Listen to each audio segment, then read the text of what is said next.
Welcome back to Smacking Off the Podcast. I'm your host, Shannon Madden. I'm joined with Doug Phillips, my co-host and producer.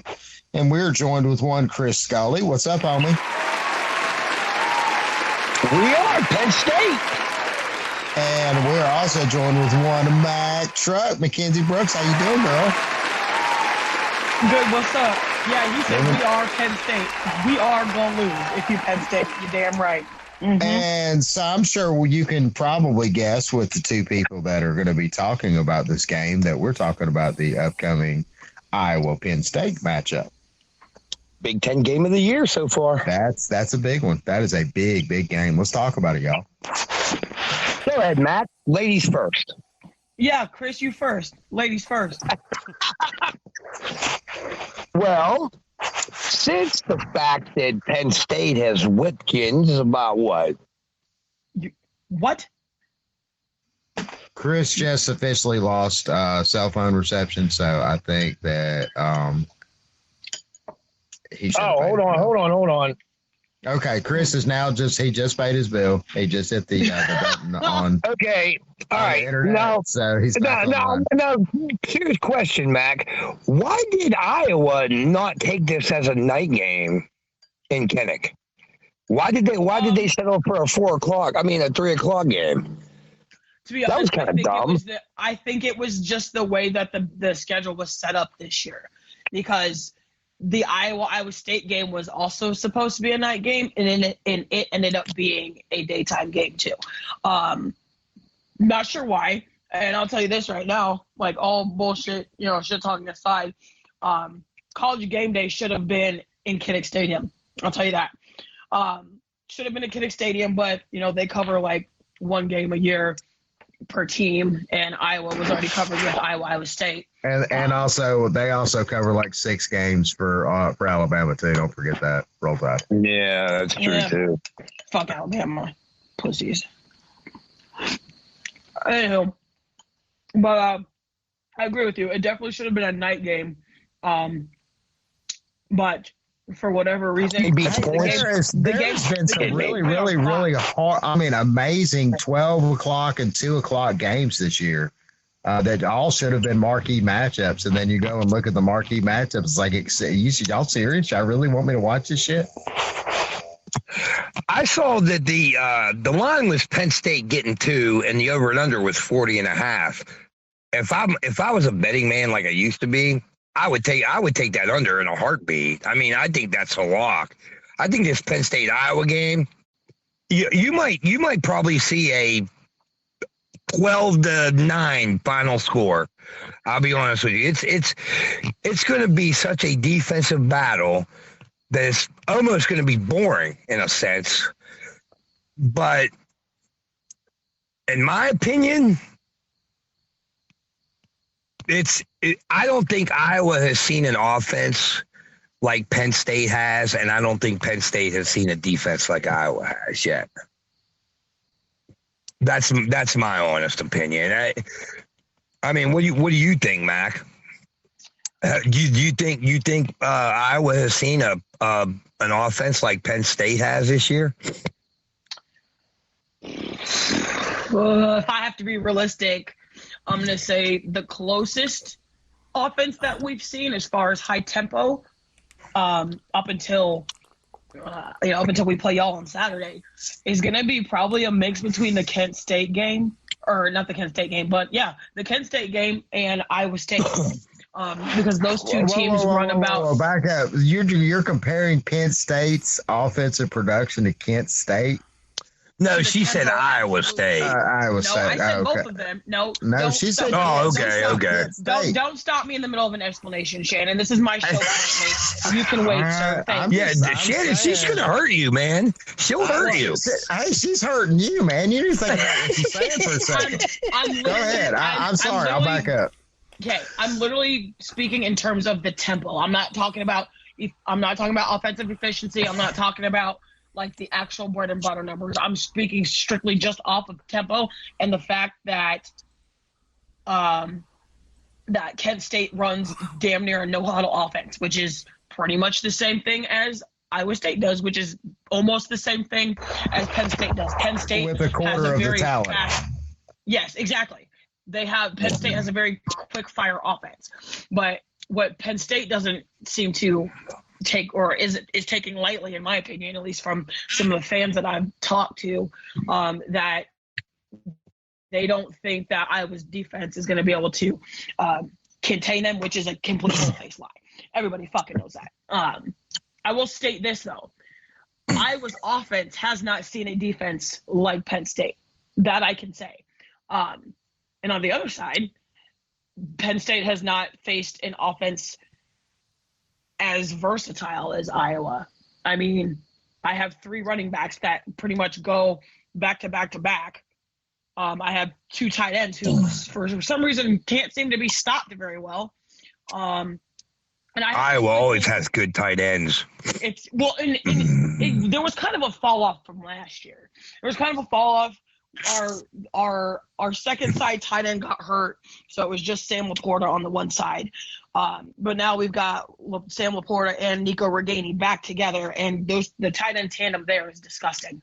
We got Tyrone Tracy Jr. at wide receiver, Ivory Kelly Martin, and Tyler Goodson, who's one of the best running backs in college football right now. I don't care who you root for. If you actually watch football, y'all motherfuckers would know that. I tell you what, Mac, I agree with you. And I'm going to say that here's the one thing about Penn State this year. Their secondary, I think, is probably top 2 in the nation. So if Iowa is going to have any kind of production, it's going to be on the ground. Plus, I'm gonna disagree with you just for the plain fact that if you haven't been paying attention, Iowa's 5-0 for a reason. They haven't just been slamming the ball down people's throats like they are traditionally used to. Okay, mind you, our running efficiency and our passing efficiency is damn near equal, which is scary to think about because everybody knows Iowa for being the power running ball football team that it is. Well, do you have a Deshaun Dawson like Penn State has? Yeah, his name's Tyrone Tracy Jr. You sure about that? I'm positive. Ain't shit you gonna tell me that's different because y'all team is streaky and you even know that. I tell you what, I think it's going to come down to 2 big factors: the turnovers, and it's going to come down to who can produce most of the big plays. I'm talking plays of 20 yards or over. This is what this game is going to come down to. I think I'm going to say Penn State has more explosive offensive players than Iowa does, but they haven't seen a defense like Iowa has. So it's gonna go down to like I said, it's gonna be a very low scoring game. It's gonna be maybe field goals or maybe one touchdown. Here's the only way I see Penn State losing: if they give up 3 turnovers. I think if they give up 1, they're okay. If they give up 2, they still might be okay. But if they give up 3 turnovers, they're not beating Iowa. Yeah, well, I'm gonna piggyback off you with just this.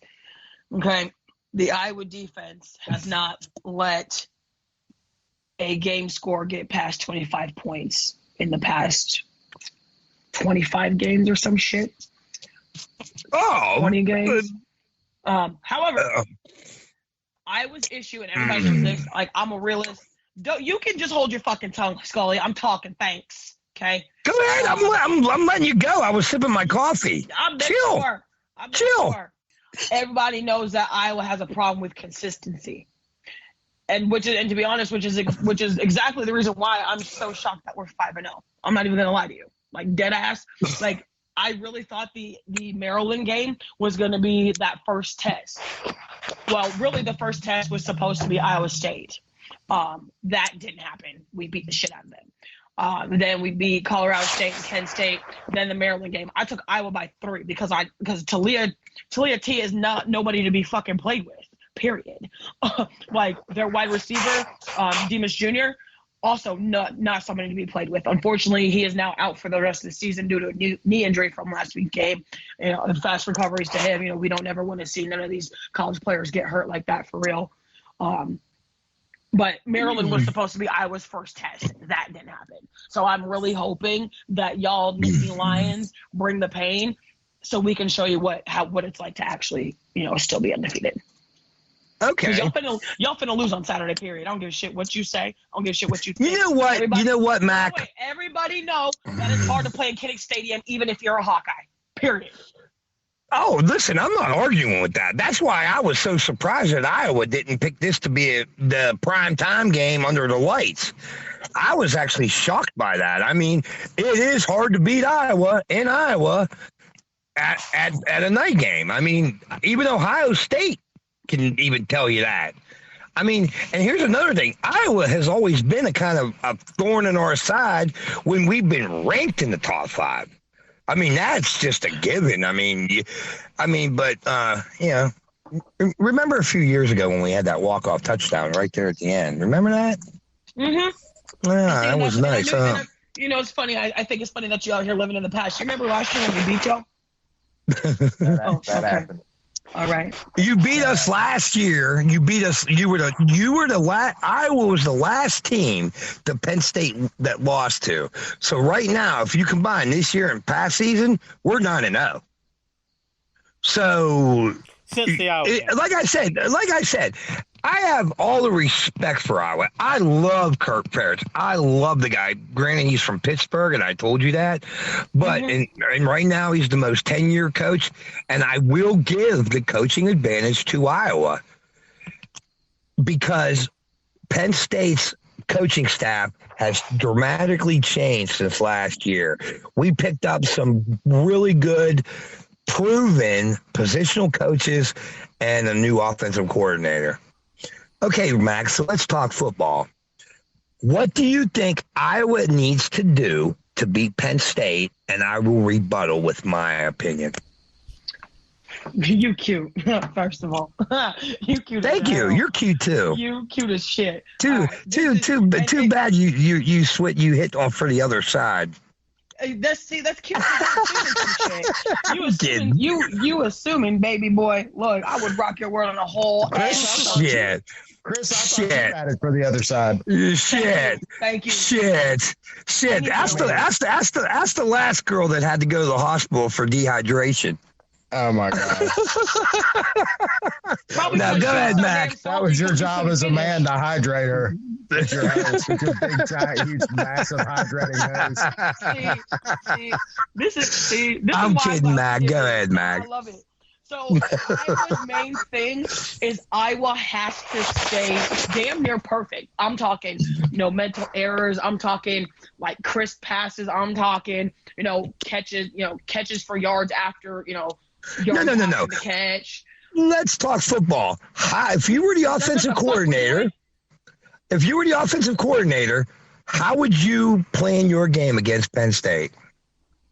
Oh, that's easy. That's a fucking easy one. 2 plays on the ground, 2 plays in the air. 2 plays on the ground, 2 plays in the air. I'm going to switch it up on you. 3 plays in the air, 1 on the ground.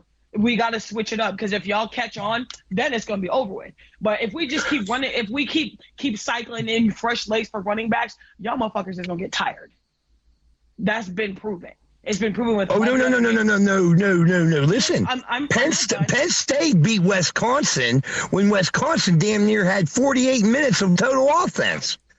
They didn't wear out our defense. Yeah, and Wisconsin exactly. Yeah, exactly. And Wisconsin doesn't nearly have the running power and efficiency that Iowa does on the ground.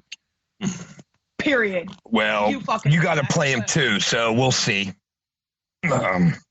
So what? So now you're gonna try to tell me that we finna lose to Wisconsin?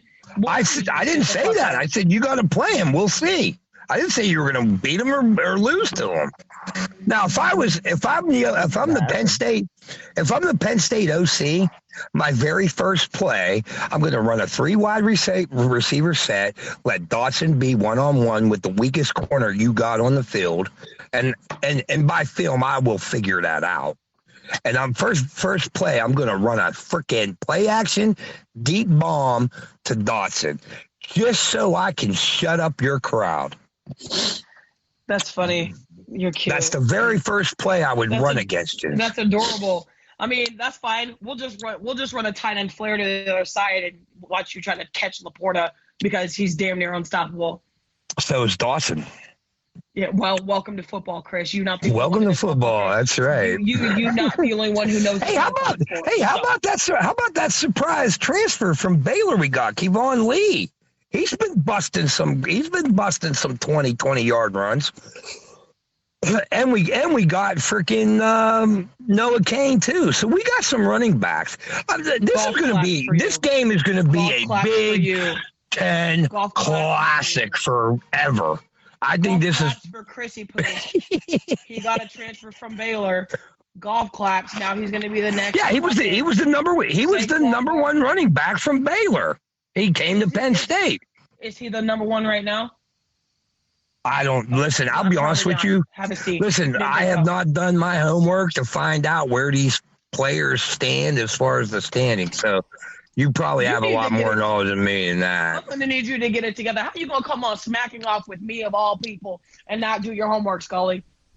Because like a fucking chicken right now. She's got a point right now. I mean, seriously though, Penn State's defense, besides Georgia and Iowa, as far as stats, you are just like a freaking shit smear better than us, just on stats. But I mean, we're number 3 in the country last I checked. Well, we're number 4.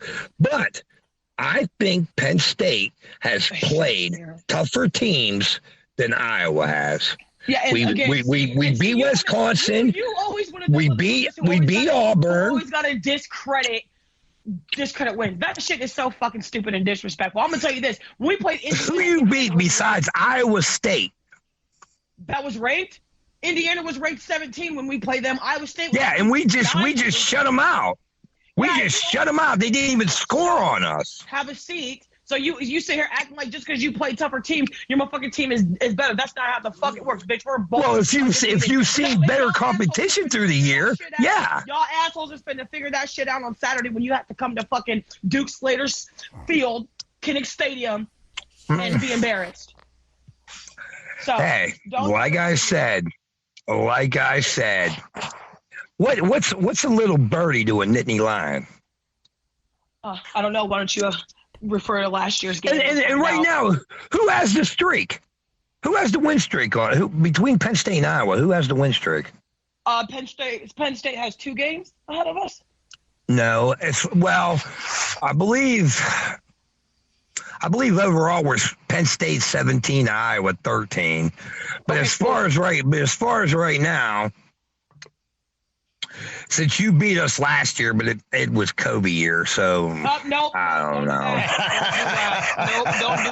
Look, you already dug your hole. You already dug the hole talking about some discredit to win. Kobe don't year. Don't make it any worse. Don't make it any worse. Oh man. It was Kobe year. That's a Uno move right there. That's a reverse card. You know who you fuck with it. Yeah. Hey, listen, Mac, like I said, this is going to be a Big 10 classic for history. And you're going to see the 2 of the top 3 as far as stat-wise defenses on that field. And it's going to be which team is going to survive and be able to basically withstand the pressure, withstand the stamina of the game. And you know that, and I know that. We both know that. But here's the thing. We don't know which team is going to do it. I will never predict Penn State to lose. But here, and you know what's something, Mac? Here is something that nobody has ever mentioned. How about the fact that we might see each other again in the Big 10 title game? Wrong. I mentioned that last week.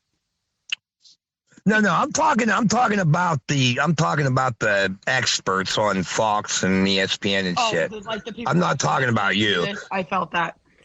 Yeah, I actually thought about that today. I said, and here's the thing, and I'm going to tell you something. If you beat us Saturday and you got to play us in the Big 10 title game, Penn State, on average, is 87% winners in revenge games. Just like we did to Indiana. We shut them the fuck out. Because that Indiana loss.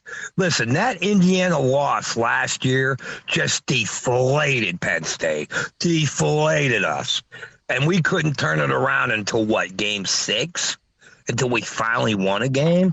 I mean, seriously. Now here's the thing too. Now you got to remember, we're in the East. We still got Michigan. We still got Ohio State and Michigan State. The only teams that I see that gives you any competition, and I hate to say this, Nebraska. well, of course, yeah, it's Nebraska at the end of the year. So I'm Because Nebraska is going to be a team that has nothing to lose, and you know as I know in football, when you play a team that got nothing to lose, they could be trouble for you. Oh, for sure. Yeah, you know that, and I know that. And between the Big Ten, I'm actually kind of glad that Nebraska is playing decent fucking football, and I think because I'm kind of glad too. Right, kind of glad Michigan is. I'm kind of getting sick of the traditional, Iowa, Penn State being, middle top tier, Michigan being top tier, Ohio State being top tier, and Nebraska sucking. Now, Iowa and Penn State are in the top tier. Nebraska is right there in the middle where we normally are, and Ohio State is nowhere to be heard or seen because they damn near got exposed by fucking Minnesota. If Abraham would not have tore his Achilles, they would have beat Ohio State. I put money on that shit. Because they would I believe you. I believe you. It was not stopped. They had zero answer for his running game. And he's one back. He's the number one back. He's not even the 2. He's not the fullback. He's the number 1 guy you give the fucking ball to. Well, guys, when you lose your number 1, yeah, you're hurting. You lose your number 1 running back. Yeah, you're hurting. Let's get a score prediction from you guys. Go ahead, Mac. I want to hear your score prediction. I'm taking it's going to be Iowa 24, Penn State 21. I'm going to go Penn State 17, Iowa 12. That's a good one. I'm going Iowa 24, Penn State 24. They go into 8 overtimes, and finally they just give up and they declare tie. 8 overtimes. It'll be the only tie. It'll be the very last official tie ever in college football. Ever. It'll be immortalized.